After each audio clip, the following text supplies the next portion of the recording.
முக்கிய செய்தி. தமிழ் சினிமாவில் உச்சத்திரு நட்சத்திரமாக இருக்கும் திரு ஆதித்யாவோ, அது மட்டுமில்லாமல் அரசியலில் உச்ச பொறுப்பில் இருக்கும் திரு விஸ்வா அவர்களும் கடத்தப்பட்டதாக மர்ம நபர் நமக்கு தகவல் அளித்திருக்கிறார். மேலும் மர்ம நபர் யூடியூபில் வெளியிட்ட வீடியோ உங்களுக்காக சிறப்பு காட்சி இதோ.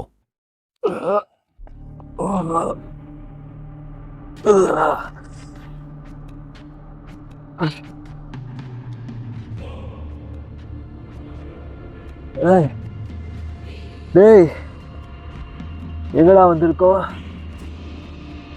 டேய் வா இருடா. டேய் பொறுக்கலாம்டா. டேய் ஐயோ டேய் ஏதோ புது மாப்பிள்ள மாதிரி பட்டு கிடக்குறேடா. ஏந்துடுறா. நான் உண்மையிலேயே புது மாப்பிள்ள தான்டா. கல்யாணம் தான் ஆகல.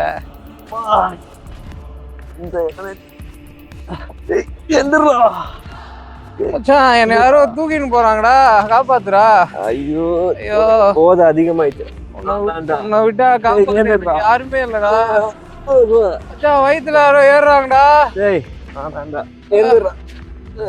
கையை விட்டு தூக்குறாங்கடா. எப்பா எதடா தூக்கி விட்டீங்க நைட்டு? மச்சான் இங்க இருந்த ஃபேனு லைட் எல்லாம் காணும்டா.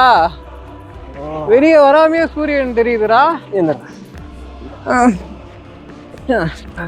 யாரு பண்ணாங்கன்னு தெரியுது. என்னடா அது? எங்கடா கூட்டினு வந்துருக்காங்க நம்மள? இருக்கு ஏதோ ஒரு ஐலாண்ட்ல வந்து மாட்டிக்கிட்டோம்டா. என்ன பண்ண வரடா அது?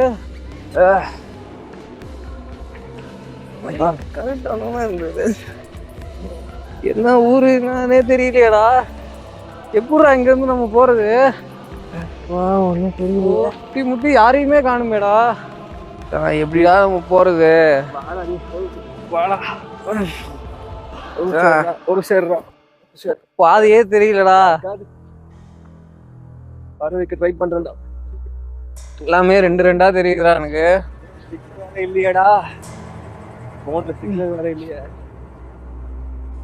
நான் நல்லா அவனை தூக்கிட்டு போகணும்டா. என்னாலையும் எதுவும் பண்ண முடியலடா இப்போ.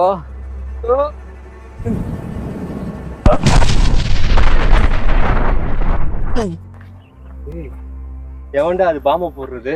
எவனும் ஸ்கெட்ச் போட்டு நம்மளை தூக்கிட்டு வந்திருக்கான்டா. இங்க ஏதோ பிளான் பண்ணிருக்காங்கடா. யாருடா அது? நீங்க பண்ண பாவம் தான் இங்க வெடிச்சிட்டு இருக்குது தீவு ஃபுல்லா. கேக்குதுடா, எவனோ பேசுறான்டா. இந்த தீவை விட்டு நீங்க தப்பிக்கணும்னு நினைச்சீங்கன்னா ஒவ்வொரு இடத்துல நான் வெடிகுண்டு வச்சிருக்கேன். எப்ப வெடிக்கணும் உங்களுக்கே தெரியாது. இப்பதானே எனக்கு ஒண்ணு தெளிவா தெரியுது. ஆனா உங்களுக்கு நான் ஒரு வாய்ப்பு கொடுக்குறேன். 2 பேர்ல ஒருத்தன் சண்டை போட்டு நீங்க ஜெயிக்கிறவங்க இந்த தீவை விட்டு போலாம். மச்சா 2 பேர்ல ஒருத்தர் செத்தாதான் போக முடியுமாண்டா? நீ செத்துடுறா மச்சான். எனக்கு வேற வழி தெரியலடா. நீ செத்துடுறா. ஏய் ரோகி என்னவே அடிக்கிறடா. எப்படா உனக்கு என்ன கொல்ல மனசு வந்தது? நீ செத்துடுறா. நீ செத்துடுறா. செத்துடுடா. போதும் நிப்பாட்டுங்க. ஃபைட் சீனை பார்த்து எனக்கு போர் அடிச்சு போயிடுச்சு. மினிஸ்டர் சார், நெத்தில ரத்தம் ஒழுகுது. கொஞ்ச நேரம் உட்காந்து சாங்க மட்டும் பாருங்க. ஹீரோ சார் சொல்லியா? கொஞ்சம் சாங் ஆடிட்டு, சாங் மட்டும் இல்ல ஆடிக்கிட்டே பாடுற. ஆடிக்கிட்டே பாடணுமா? என்னென்னலாம் பண்ண வேண்டியதா இருக்கு. சரி, இடத்துக்கு ஏற்ற மாதிரியே பாடிக்கிட்டே ஆடுறேன்.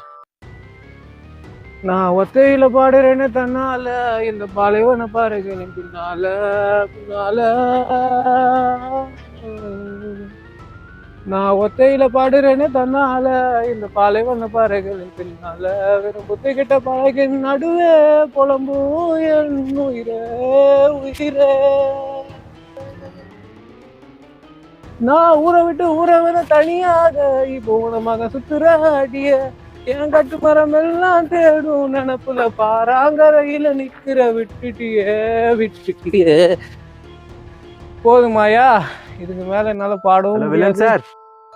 இன்னும் எவ்வளவு நேரம் இந்த கன்றாவியெல்லாம் பார்த்துட்டு இருக்க வேண்டியிருக்கு. சே பாரு, காலையில ஆரம்பிச்சது நிலா கூட வந்துச்சு, இன்னும் முடியல. எங்களை ஏன் இப்படி இந்த இடத்துக்கு வந்து கடத்தி வச்சுட்டு இந்த மாதிரி பண்ணிட்டு இருக்க? என்னன்னு சொல்ல. மினிஸ்டர் சார், உனக்கு ஞாபகம் இருக்குமான்னு தெரியல, கொரோனா டைம்ல 30-40 அரியர் வச்ச முட்டா பசங்க கிட்ட எல்லாம் காசு வாங்கிட்டு எல்லாருக்கும் டிகிரி சர்டிபிகேட் கொடுத்த. அதுல ஒரு முட்டாள் கட்டின பில்டிங் இடிஞ்சு விழுந்து 40 குடும்பம் செத்து போச்சு. இதை சொல்ல நான் உங்ககிட்ட எவ்வளோ ட்ரை பண்ணேன். அப்போ உனக்கு டைம் இல்லை. ஸோ அதுக்காக தான் நான் உன்னை கடத்தி வச்சிருக்கேன். முட்டாளுங்கிட்டலாம் நீ ஈஸியாக காசை வாங்கிட்டு டிகிரி கொடுத்துட்ட. அப்போ உண்மையா படிச்சிருக்கிற பசங்களோட நிலைமை என்ன சார்? அது மட்டும் இல்லாம முட்டாளுங்களுக்கு கவர்மெண்ட் ஜாப் வேற நீ வாங்கி கொடுத்த. அதுக்காக தான் உன்னை பிடிச்சி வச்சிருக்கேன். இல்லைங்க சார், நான் அந்த மினிஸ்டர் மாதிரி நான் ஒன்றும் கேவலமானவன் கிடையாது. இருக்கீங்களா? ஹீரோ சார், உங்ககிட்ட வரேன். சொல்லுங்க ஆடியோ சார். ஆல் இண்டியா வில்லனை பார்த்துருக்கேன், ஆடியோ வில்லனை இப்போதான் பார்க்குறேன். சொல்லுங்க. ஒரு படத்துக்கு எவ்வளோ சார் வாங்குறீங்க? நான் என்ன சார், சுமார் ஒரு 50 கோடி வாங்குவேன், அவ்வளோதான். அதுக்கு டேக்ஸ் கட்டுறீங்களா சார்? நாங்கள் எல்லாமே கட்டிட்டு தான் சார் இருக்கோம். இங்க இது உங்களை மாதிரி மினிஸ்டர் மாதிரி கிடையாது. இப்போ உண்மையை சொன்னா இங்க விடலான்னு இருந்தேன். சுமார் ஒரு 200 கோடி வாங்குவோம் சார் ஒரு படத்துக்கு. மீதி 150 கோடி என்ன சார் பண்றீங்க? அது கருப்பு பணம் தானே? தெரியல சார். இதுல அரசியலுக்கு வேற போக போறேன், மக்களுக்கு சேவை பண்ண போறேன்னு சொன்னீங்க. அது மக்கள் தேவைக்கு சார், போய் தான் ஆகணும். மண்ணாங்கட்டி கொள்ளை அடிக்கிறதுக்கு அரசியலுக்கு குதிக்கிறீங்க. இங்கே பொழைக்கணும்னா ஆக்டராக இருந்தாலும் மினிஸ்டராக இருந்தாலும் ஏதாவது ஒரு தப்பு பண்ணி தான் ஆகணும். எங்களுக்கு வேறு வழி தெரியல. உங்களுக்கு ஏதாவது வழி தெரிஞ்சா நீங்கள் சொல்லுங்கள். வழி தானே? நீங்கள் பேசிட்டு இந்த வாக்குமூலம் எல்லாம் லைவாக தான் போயிட்டு இருக்கு. மக்கள் அதுக்கான வழி உங்களுக்கு கொடுப்பாங்க. முடிஞ்சா தப்பிச்சுக்கோங்க. எல்லாம் முடிஞ்சிச்சு, இருந்துரு.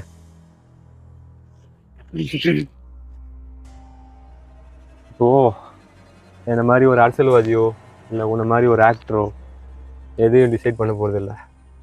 நம்மலாம் ஒன்றும் பெரிய ஆள் இல்லை.